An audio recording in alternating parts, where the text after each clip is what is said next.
থানার মানুষের যখন ডাকে তখন পাই, সে আমাদের হাজী মোহাম্মদ মনির হোসেন মনির ভাই। নেতা আছে মনির ভাই,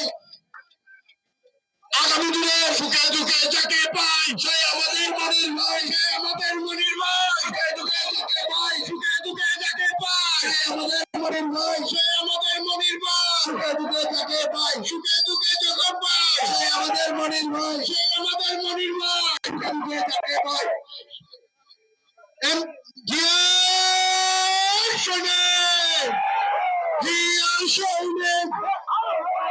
কে বলে নাই জিয়া নাই? জিয়া সারা বাংলায় বলে জিয়া নাই। ডাক দিয়েছে মনির ভাই, বলে থাকার সময় নাই। ডাক দিয়েছে মনির ভাই। জিয়ার সাথে জিয়ার সৈন্যে ডাক দিয়েছে মনির ভাই, আরে থাকার সময় নাই। ডাক দিয়েছে মনির ভাই।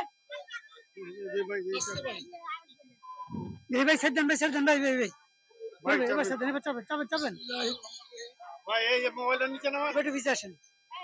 এ ভাই মোবাইল নিচে নামান ভাই, এ ভাই মোবাইলগুলো নিচে নামান না, লালটা নিচে করে দেন, লালটা নিচে দেন।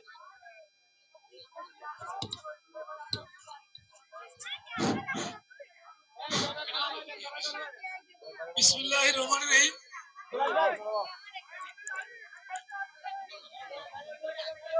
ভাই এই যে মোবাইলগুলো নিচে নামান। Hello hello hello microphone. এটা ক্যামেরা।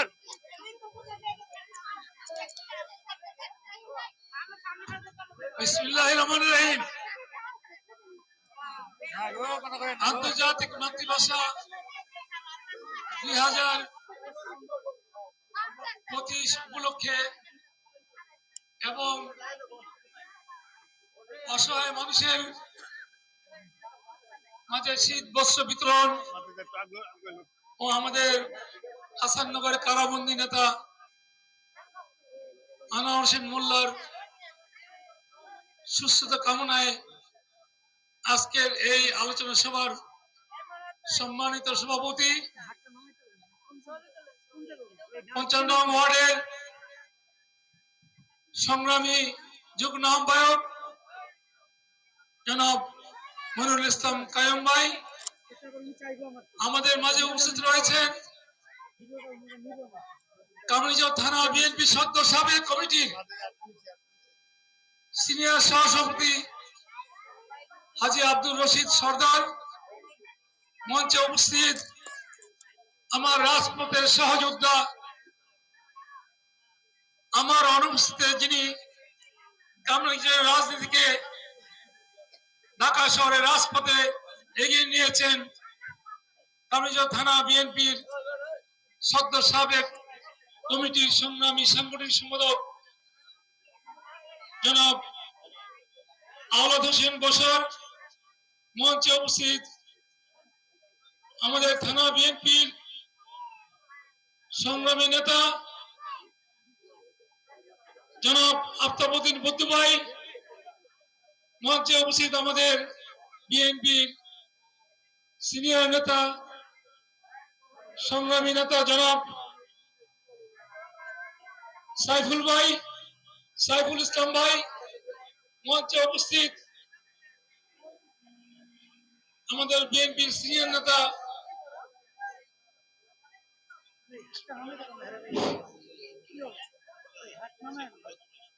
জনাব জুলাস ব্যাপারী, মঞ্চে উপস্থিত ৫৬ নং ৫৫ নং ওয়ার্ডের নেতৃবৃন্দ, আসসালামু আলাইকুম।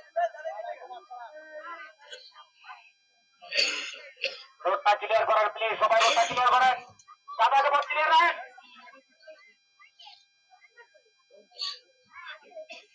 উপস্থিত আমাদের মা বোনেরা ও আমাদের সংগ্রামী নেতৃবৃন্দ, আসসালামু আলাইকুম ওয়া রাহমাতুল্লাহি ওয়া বারাকাতুহু।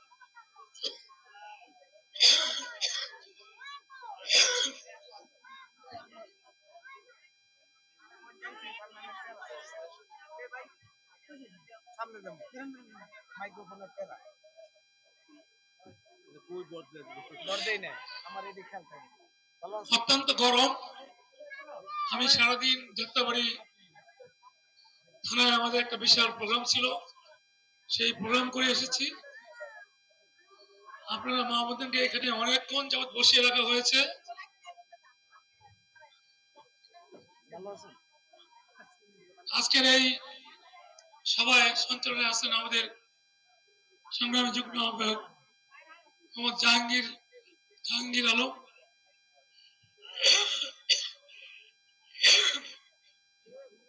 আমাদের অনেক নেতৃবৃন্দের নাম বলতে 5 মিনিট সময় লেগে যাবে, সংক্ষিপ্ত বক্তব্য রাখবো।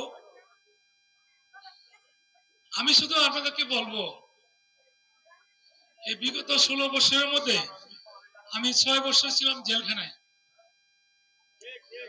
আর বাকি 10 বছর কামারিচরে আমার মামা, আমার ফুফা, আমার আত্মীয় স্বজন কেউ যদি মৃত্যুবরণ করে থাকে তাদের জানাজাও আমাদেরকে অংশগ্রহণ করতে দেওয়া হয়নি। আর আপনারা মা বোনেরা এই 16 বছরে যেই 3 বার বা 4 বার ভোট হয়েছে, আপনাকে কেন্দ্রে গিয়ে ভোট দিতে পেরেছেন? আপনাদের ভোটের অধিকার কেড়ে নেওয়া হয়েছে।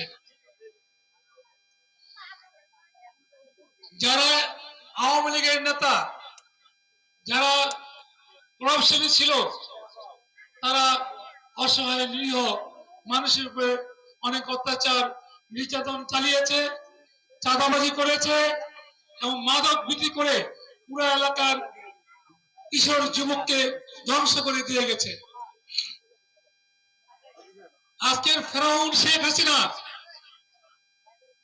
তার পুত্র জয় এবং তার আত্মীয় স্বজন মিলে এই দেশ থেকে হাজার হাজার বিলিয়ন ডলার চুরি করে বিদেশে নিয়ে গেছে।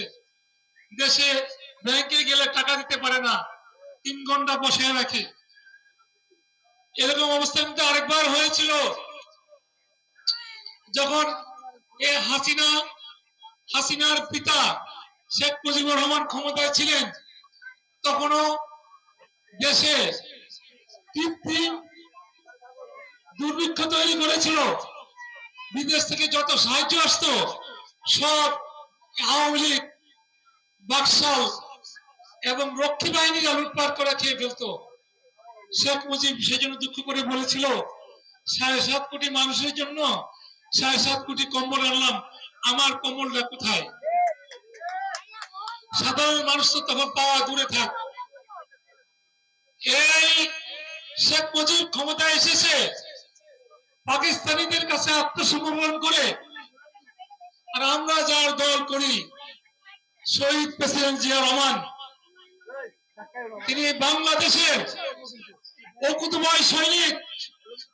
যখন 71 সনে 25শে মার্চ কালো রাত্রে ঢাকা বিশ্ববিদ্যালয় সহ আশেপাশে পাকিস্তানি সেনাবাহিনী এবং হায়নারা হামলা করে আমাদের শিক্ষক, শিক্ষিকা, ছাত্র ছাত্রী সহ রিক্সা চালক পর্যন্ত এই 25শে মার্চ রাত্রে কেউ রক্ষা পায় নাই। সেদিন শেখ মুজিবুর রহমান গ্রেপ্তার হয়ে পাকিস্তান চলে গেলেও আওয়ামী লীগের হাজার হাজার নেতাকর্মী ছিল, কেউ রাজপথে নেমে কোনো প্রতিবাদ করে নাই। একজন লোক প্রতিবাদ করেছিল, সেনাবাহিনী, পাকিস্তানি সেনাবাহিনীর একজন কর্মচারী মেজর জিয়া, তিনি চট্টগ্রাম থেকে এই অন্যায়ের প্রতিবাদ করে বলেছিলেন, আই রিভল্ট, আমি বিদ্রোহ ঘোষণা করলাম এই সরকারের বিরুদ্ধে। এবং পাকিস্তানি জেনারেল জাঞ্জুয়া সহ 250 পাকিস্তানিকে তিনি, জিয়া রহমান তার সহযোগী সশস্ত্র সেনাবাহিনী যোদ্ধাদেরকে নিয়ে তাদের হত্যা করেছে। এবং পরের দিন রাত্রে 26শে মার্চ কালুরঘাট বেতারকন্দি গিয়ে তিনি ঘোষণা করেছেন এদেশের স্বাধীনতা যাতে মানুষ যুদ্ধে ঝাঁপিয়ে পড়ে। তিনি বলেছেন, I major Zia declare the independent of Bangladesh. আমি মেজর জিয়া বাংলাদেশের স্বাধীনতা ঘোষণা করছি। এই জিয়া বাংলাদেশে থেকে চট্টগ্রাম, পার্বত্য চট্টগ্রাম এবং দেশে আনাচে কানাচে জেট ফোর্স তৈরি করে তিনি ময়দানে যুদ্ধ করে বীরত্তম খেতাব অর্জন করেছেন। আমরা সেই নেতার রাজনীতি করি, কিন্তু তাকে সেনাবাহিনী প্রদান করার কথা ছিল, কিন্তু শেখ মুজিবুর রহমান সে তার আত্মীয় শফিউল্লাহকে সেনাবাহিনী প্রদান করেছিল। অনেক সেনা কর্মকর্তা চাকরি ছেড়ে দিয়েছেন দুঃখে, কিন্তু জিয়া রহমান ধৈর্যশীল, তিনি চাকরি ছাড়েন নাই। তিনি তার জুনিয়র অফিসার শফিউল্লাহর অধীনে চাকরি করেছেন। এতে বোঝা যায় জিয়া রহমান কতটুকু ধৈর্যশীল। এই শেখ মুজিবুরের কৃত্রিম দুর্ভিক্ষের কারণে লক্ষ লক্ষ মানুষ না খেয়ে মারা যায় এবং আপনার অনেকে মাছ ধরা জাল দিয়ে লজ্জা নিবারণ করেছিল। এই বিষয়ে এই অবিচার অন্যায় দেখে তার দলের মন্ত্রী খন্দকার মুস্তাক পীর বংশের সন্তান সেই অন্যায়কে সহ্য করতে পারে নাই। সে শেখ মুজিবুরের ক্যাবিনেটের মন্ত্রী ছিল, সে তখন সেনাবাহিনীর কিছু অফিসারকে নিয়ে এবং কেরানীগঞ্জের মেজর ডালিম সহ কর্নেল রশিদ সহ এদেশের বীর সেনানীরা শেখ মুজিব স্বৈরাচারী শেখ মুজিব সহ তার পরিবারের সকলকে হত্যা করে এদেশের জনমানুষকে মুক্তি দিয়েছিল। সেদিন আমি নিজে শুনেছি কোন মানুষ ইন্না লিল্লাহি ওয়া ইন্না ইলাইহি রাজিউন কেউ পড়েনি। সেই দিন এই মুজিবের লাশ 2 দিন পরে টঙ্গিপাড়া নিয়ে যাওয়া হয় তার গ্রামের বাড়িতে। মাত্র 23 জন লোক তার জানাজা পড়েছিল। এর কারণ 6 দফা দিয়ে শেখ মুজিব আন্দোলন করে এদেশে গণতন্ত্র কায়েম করতে চেয়েছিল, ন্যায় বিচার প্রতিষ্ঠা করতে চেয়েছিল, সামাজিক যে সুরক্ষা সেটা করতে চেয়েছিল, মানুষের ন্যায্য অধিকার প্রতিষ্ঠা করতে চেয়েছিল। কিন্তু ক্ষমতায় বসে ক্ষমতার মোহে সবকিছু ভুলে গেছে। একটি মাত্র দল বাকশাল রেখেছিল আর সমস্ত দল বন্ধ করে দিয়েছিল। সমস্ত পত্রিকা বন্ধ করে দিয়ে তার অনুগত 4টি পত্রিকা রেখেছিল। তাই স্বৈরাচার কি শেখ মুজিব ছিল না জিয়া রহমান ছিল? শেখ মুজিব বাস্তবিক পক্ষে একজন স্বৈরশাসক ছিলেন। তার জীবনী লিখতে গিয়ে লন্ডনের ইংল্যান্ডের এক লেখক সারা বাংলাদেশে আনাচে ঘুরে সেনাবাহিনীর অফিসারদের সাক্ষাৎকার নিয়ে একটি বই লিখেছেন, বাংলাদেশ এ লিগেসি অফ ব্লাড। সেটাতে তিনি বলেছেন এই শেখ মুজিবুর রহমান 6 দফা দিয়ে এদেশের আপামর জনতাকে, কৃষকদেরকে ঐক্যবদ্ধ করে পাকিস্তানের বিরুদ্ধে গণ আন্দোলন গড়ে তুলেছিল। কিন্তু ক্ষমতায় গিয়ে ক্ষমতার মোহে সবকিছুকে হত্যা করে এক না একতন্ত্র চালু করেছিল বলেই তাকে তার দলের লোকেরা হত্যা করেছে। আর শেখ হাসিনা তার মন্ত্রীরা তার আত্মীয়রা মায়া কান্না করে বলে জিয়াউর রহমান আমার বাবাকে আমার পরিবারকে হত্যা করেছে। তা মিথ্যা কথা। এই ডাইনি হাসিনা 100% মিথ্যুক। যখন বিটিভিতে বিভিন্ন টিভিতে শেখ হাসিনা বক্তব্য রাখত, এই দেশের জনগণ টিভিটা বন্ধ করে দিত, কারণ সে ছিল মিথ্যাবাদী।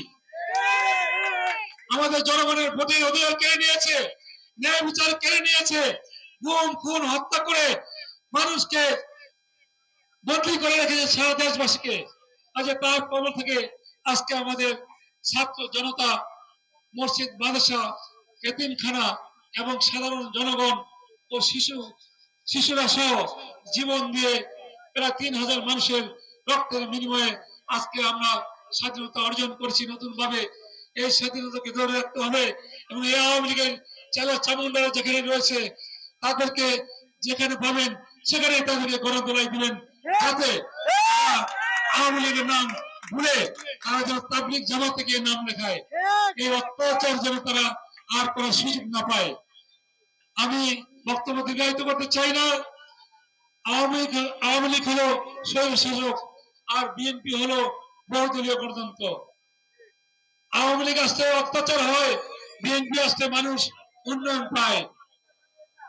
আজকে 16 বছর এই এলাকায় কামরুল বিনা ভোটে এমপি হয়েছে, মন্ত্রী হয়েছে। এই এলাকার অনেক জায়গায় মামুনেরা গ্যাস পায় না, তারা সিলিন্ডার গ্যাস কিনে রান্না করে। তাহলে এই কামরুল মন্ত্রী এবং এমপি, তার মুখে এই এলাকার জনগণের থুতু দেওয়া উচিত ছিল যে গ্যাসের একটা সামান্য সমস্যা সমাধান করতে পারে নাই। ইনশাল্লাহ আমরা আমাদের মা বোনদের যাতে কষ্ট লাঘব হয় সেজন্য আমরা তিতাস গ্যাস কোম্পানিতে যোগাযোগ করছি, যাতে এই ডুলার কারখানায় যে অবৈধ লাইন, বিভিন্ন অবৈধ লাইন কেটে এবং নতুন গ্যাসের সংযোগ দিয়ে যাতে আমাদের কামারচরে পরিপূর্ণ গ্যাস পায় সেই ব্যবস্থা করার জন্য আমরা তিতাস গ্যাস কোম্পানিতে আমরা যোগাযোগ করছি। আশা করি অচিরেই এই সমস্যার সমাধান হবে। আমাদের প্রিয় মা বোনেরা, আজকে ধনীরা গরিবের উপর অত্যাচার চালায়। আমি চেয়ারম্যান থাকা অবস্থায় কখনো এই অন্যায় বিচার করতে পারি নাই। আমি এলাকায় এসেছি, আমি ন্যায় বিচার প্রতিষ্ঠা করে চলেছি। আমি চাঁদাবাজ মুক্ত এলাকা ঘোষণা করেছি, মাদক মুক্ত এলাকা ঘোষণা করেছি। কিন্তু এর আগে কুচুক্তি মহল আমাকে 2 বার হত্যা করার জন্য চেষ্টা করে। একবার আমার মেম্বার নিহত হয় এবং আমি 7টি গুলিবিদ্ধ হই। তারপরেও কামরুল এসে আমাকে হত্যার নির্দেশ দেয়। তখনও আমি হামলার শিকার হয়েছি, আমার গাড়ি আগুন দিয়ে জ্বালিয়ে দেওয়া হয়েছে। এমন একজন কাঠের দোকানের কর্মচারীকে, নিরীহ ছেলেকে হত্যা করে আমার নামে হত্যা মামলা দেওয়া হয়েছে, আমাকে 6 বছর কারাগারে রাখা হয়েছে। আমি আপনাদের জনগণের কাছে বিচার চাই। এই যারা জালেম, অত্যাচারী, মাদক বিক্রিকারী, চাঁদাবাজ, ভূমিদস্যু, এদের বিচার কি আপনারা চান না? তাদের বিচার বিশেষ ট্রাইব্যুনালে, যুদ্ধাপরাধ ট্রাইব্যুনালে এবং বিশেষ জজ আদালতে তাদের বিচার হবে এবং এই বাংলার মাটিতে তাদের শাস্তি অবশ্যই হবে। আপনারা দেখবেন গতকালকে দৈনিক যুগান্তর পত্রিকায় আমার নামে এমন একটা ডাহা মিথ্যা সংবাদ ছাপানো হয়েছে, যেটা এই সন্ত্রাসী আওয়ামী লীগ এবং বিএনপির কিছু নামদারি বিএনপি যারা আওয়ামী লীগের সাথে মিলেমিশে এলাকায় বসবাস করত, তারা এখন তাদের মাতবুরি আর চলে না। তারা যে চাঁদাবাজি বন্ধ হয়ে গেছে, তাদের যে মাদক বিক্রি বন্ধ হয়ে গেছে, তাই তারা লক্ষ লক্ষ টাকা খরচ করে আমাদের আগামী দিনের সংসদ সদস্য, আমার যে প্রতিনিধি আমানুল্লাহ আমান, তার বাসায় বসে ষড়যন্ত্র করে আমার নামে দৈনিক যুগান্তরে মিথ্যা রিপোর্ট করা হয়েছে। আমরা সেই রিপোর্টের তীব্র নিন্দা জানাই এবং আমাদের এই নিন্দা 3 দিনের মধ্যে যদি পত্রিকায় ছাপানো না হয়, তাহলে আমরা আগামী 3 দিন পরে এই পত্রিকা যারা মিথ্যা রিপোর্ট করেছে তাদের ভিতরে আমরা কোটি কোটি টাকার মান সম্মান হানির মামলা দায়ের করব এবং প্রেস ক্লাবে গিয়ে আমরা এই সাংবাদিকদের প্রত্যাহার করার জন্য আমরা দাবি জানাবো। আমি আজকে আপনারা অনেক কষ্ট করেছেন, আপনাদের মা বোনদের সকলের আমি দীর্ঘায়ু কামনা করে, সুস্বাস্থ্য কামনা করে, আপনাদের যে কোনো প্রয়োজনে আমার কাছে আসবেন। আমি আগে ছিলাম অত্যন্ত দুর্বল, আমি কামরাঞ্চল সভাপতি ছিলাম, আমি এখন ঢাকা মহানগরী বিএনপির আমি যুগ্ম আহ্বায়ক। আমি সারা ঢাকা শহরে এখন রাজনীতি করে বেড়াই, মিটিং মিছিল করে বেড়াই। আমার প্রতিপক্ষ যারা আমাকে হত্যা করার জন্য ষড়যন্ত্র করছে, তাদের সতর্ক করে দিতে চাই, যদি আমার উপরে আর কোনো হামলা হবে তাহলে তাদের বাড়ি ঘরের কোনো চিহ্ন কামরাঞ্চলের মাটিতে থাকবে না ইনশাআল্লাহ। আপনারা সবাই ভালো থাকবেন,